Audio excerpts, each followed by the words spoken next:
Good morning বন্ধুরা, good morning বলেই শুরু করলাম। তো চলো, এই যে দেখো বৃষ্টি বৃষ্টি আর ভালো লাগে না, কতদিন যে আর এরকম থাকবে। তো একদম বাড়িঘর করার অবস্থাটা একদম দেখো, কি ভালো লাগে না আর এরকম। তো যাই হোক, মনে হচ্ছে আর দুইটা মাস গেলে মনে হয় হয়তো ঠিক হবে। তো দেখা যাক।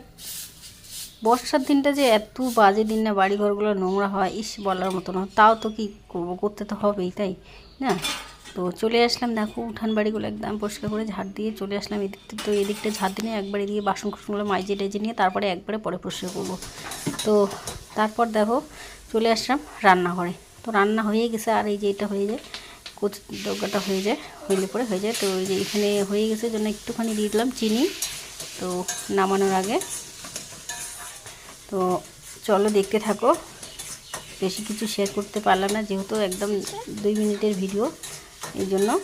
যাই হোক, চেষ্টা করলাম শেয়ার করার, কিন্তু কি করব, আকাশের জন্য আর ভালো লাগতেছে না। এদিকে কিন্তু আবারও বৃষ্টি আসতেছে। হয়ে গেল রান্না বাড়া, দেখতে থাকো। একটু দেখিয়ে দিই কী কী রান্না করলাম আজকে। চলো।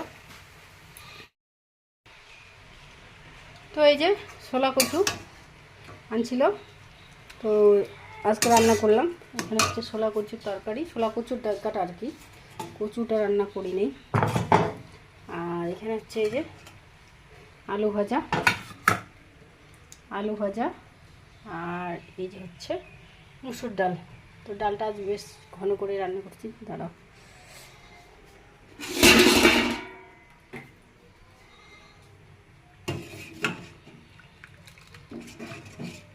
মোটামুটি ঘন করে রান্না করছি। তো যাই হোক, এই হলো রান্নাবাড়া। এখন হচ্ছে চলো, বৃষ্টি আসতেছে।